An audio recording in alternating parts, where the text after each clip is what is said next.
it's almost Valentine's Day, and also because I needed an excuse to wear a red lip today. So this last Halloween, just a couple months ago, I did one of my biggest sewing projects ever. I made a whole witch's costume inspired by the 1760s, and I tried to get somewhat authentic with it down to the stays. And my favorite part of that project ended up being the corset that I made. Let me show you. I mean, this thing is pretty darn cool. This was my first attempt at boning and what are these called? Grommets. And I just honestly loved this project so much. And I thought it was such a bummer that nobody really got to see this because you wear it under the costume. And I don't know, I love it. I made it from this simplicity pattern. It ended up being pretty darn easy. I really liked this pattern. I really liked how it turned out. And so my idea is to recreate this corset with that pattern, but make it a little bit more daytime worthy, if you will. So I am going to make another one of these with just a couple of adjustments, just so that I can wear it around with boning. I feel like there's definitely this trend right now of kind of Renaissance wear, I guess, even bordering on Regency wear. And I gotta tell you, I'm here for it. Any kind of clothing that kind of is reminiscent of costumes, as a sewer, I'm gonna be absolutely all for. And now it's fun to kind of dabble in it a little bit as a sewist. Sewer? What are we called here on the internet? I don't know, you tell me. Anyway, we'll see how this goes. Let me show you the fabric that I got. I found this fabric at the same vintage thrift store where I found the quilt that I used for my last video. And honestly, I just picked it up because I thought it was a beautiful toile in good shape. And when I got home, I looked up the fabric from the writing on the selvages and found out that this is actually an out-of-print fabric from the 40s and 50s. I decided this corset top would be a perfect fit because of its old school fashion and because it will really highlight the beauty of this precious vintage fabric. So here's what I'm planning on doing a little bit differently. Two main things. The first is that I don't want the opening in the front. So if I look at my little prototype here, I guess, I don't actually want this lace up in the front. I want it to just be one solid piece. So all I did was, instead of cutting out this pattern piece twice, I just cut it out on the fold and I centered it kind of on that little main piece of the toile story that I like so much. So this is going to be the main piece here. And then instead of having it lace up the back, I think I'm going to try doing a zipper situation, which I don't know, I feel like might be kind of tricky since it's a corset and doing a zipper in the back isn't always the most convenient, but we're gonna try it anyway. So that's my plan for the back. Oh, and then the last thing is that I also don't want quite so many of these, all of these little things. So on my pattern, some of these are just cut lines that then you kind of then bind with double fold bias tape. And I think I'm just gonna do like half as many. So instead of cutting one here, I'll just have one kind of like every other, just so it looks a little bit more modern, I suppose, but still has some of that movement. That's the plan anyway. So I've already got my corset pieces cut up. For this pattern, you actually have to cut out 3 different versions of it, I guess you could say. So the first is for the front piece, your actual fabric. The second is what they call an interlining, which I just did from, I honestly think this is just white cotton muslin that I had laying around. And then the lining, which for right now I cut out in black flannel. I'm still a little bit undecided about this, to be honest with you, so this might change, but my idea was to have this on the outside, have this kind of softer black flannel on the inside, and then black double fold bias tape around the whole thing. I may end up hating it. If I do, I think what I'll do instead is probably switch to more of like a cream binding around the edge. to match this and something else for the inside. I'm not sure yet. Anyway, that's the plan for right now. The first step is to attach the outer to the inner lining, and not only do I have to kind of attach them all together, but I got to transfer all of the boning lines from the pattern onto here so I know where to sew all of these casings that the boning is going to go eventually. It's probably going to be a little bit of a long process, so I'll show you what it looks like when I'm done. Okay, so you can see that I basted the front to the inner linings and then transferred all of the boning channel lines to the inner lining as the pattern instructs, and sewed straight stitches along each line to form channels for where my boning will eventually go. Once that was done, I sewed all of my panels together, matching the notches with right sides together.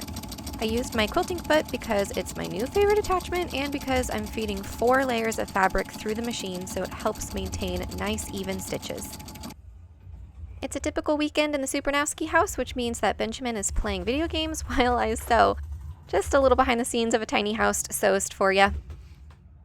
I am already thrilled with how this is turning out, so you can see how I just kind of stitched all those panels together already.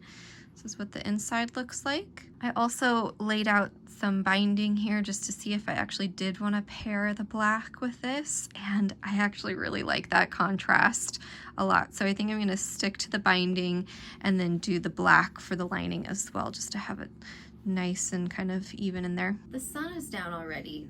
I feel like this day has just completely flown by, but I did manage to get the front of my corset done as well as the lining. The next step is to just put them together and slip some boning in. I'm just going to use zip ties for the boning, so grab some of these big old guys. These are 1/2 inch thick.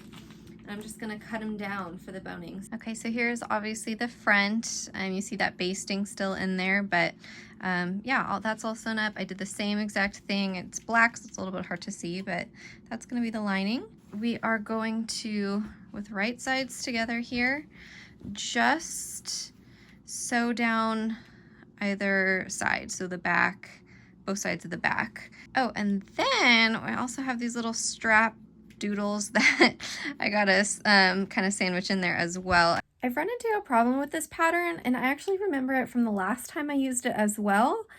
It doesn't make sense to me, and I made the same mistake I did. Basically, step 5 says to sew on the strap to the corset. So I did that, but what ends up happening is that you close off one of the casings where boning is supposed to go. Why did I do that? Why? What? So do these need to go on later? It's an easy seam ripping situation, so I'm not that upset about it, but it's part of the directions, and it just seems a little backwards and a little bit funny. I think that might have been a mistake, so I don't know. Keep an eye out for it if you end up making this particular pattern, I guess.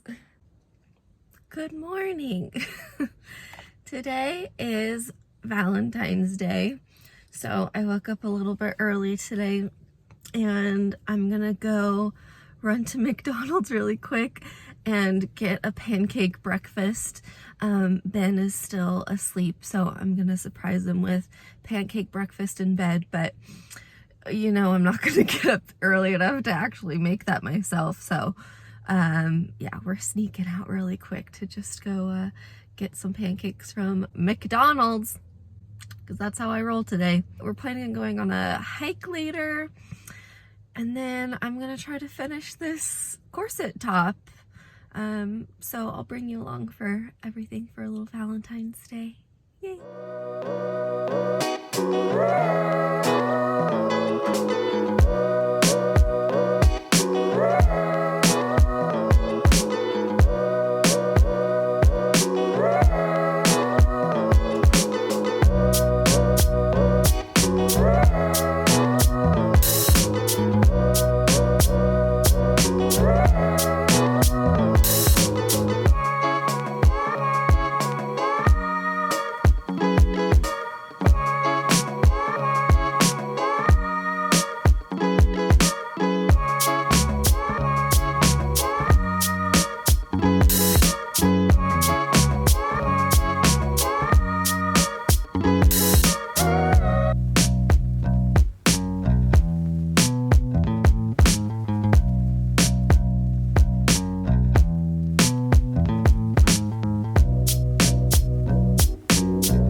decided that for Valentine's Day dinner, we're gonna grab some food and go to the beach. Well, not really the beach, more like an overlook to watch the sunset. We got Mendocino Farms, which is our favorite like salad sandwich place nearby, and yeah, nice and low-key little Thanksgiving little Valentine's Day evening. It's perfect actually.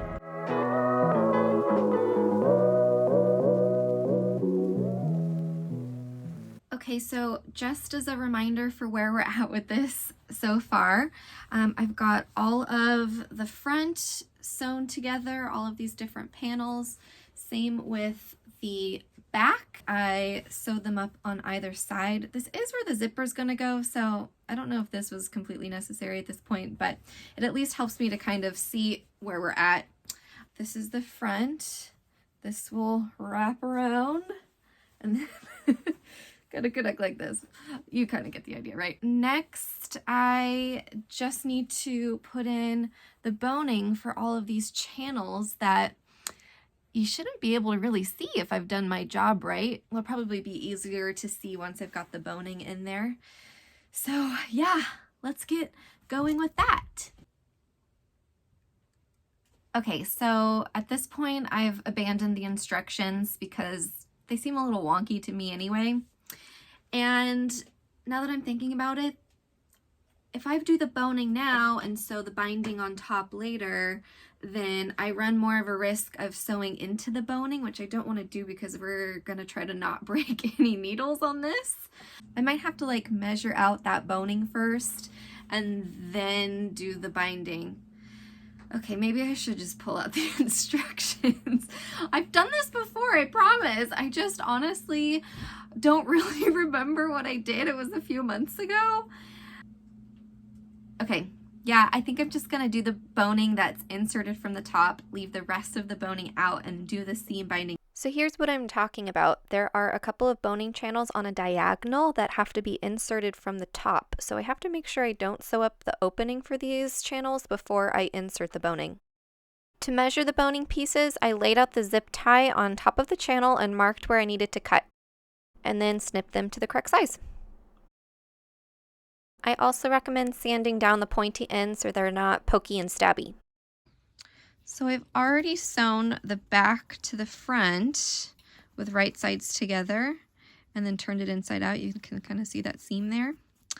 And now I'm realizing that in order to kind of hide this zipper, I know it's black so it's kind of hard to see here, but I essentially want to hide this tape part of the zipper inside this seam.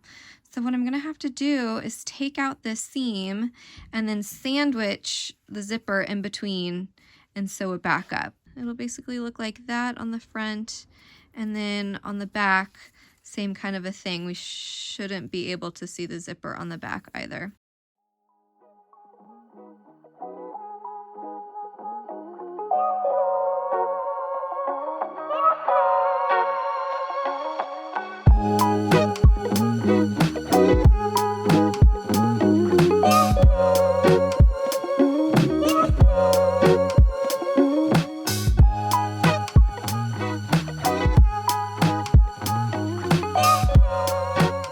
So the last thing I have to do is the grommets. I've got everything all together. I've marked little dots where I'm gonna put my grommets, and I'm sitting here on the floor because I don't like hammering on my counter or any surfaces. I feel like the floor is the safest place to do that.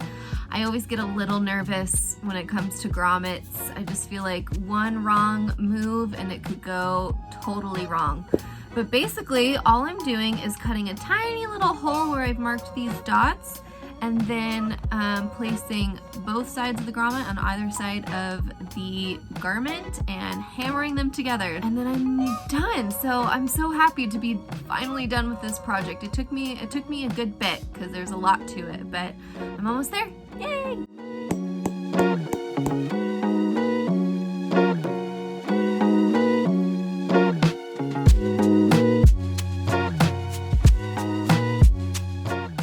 And the final product. perfect. I'm glad I took the time to get this one right because I genuinely love it and I feel like it really highlights this gorgeous fabric.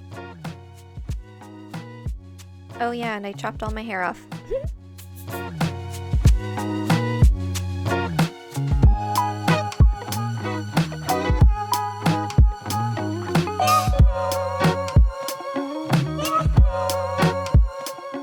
I still have some of this fabric left, so leave me a comment down below and let me know what you think I should do with the rest of it.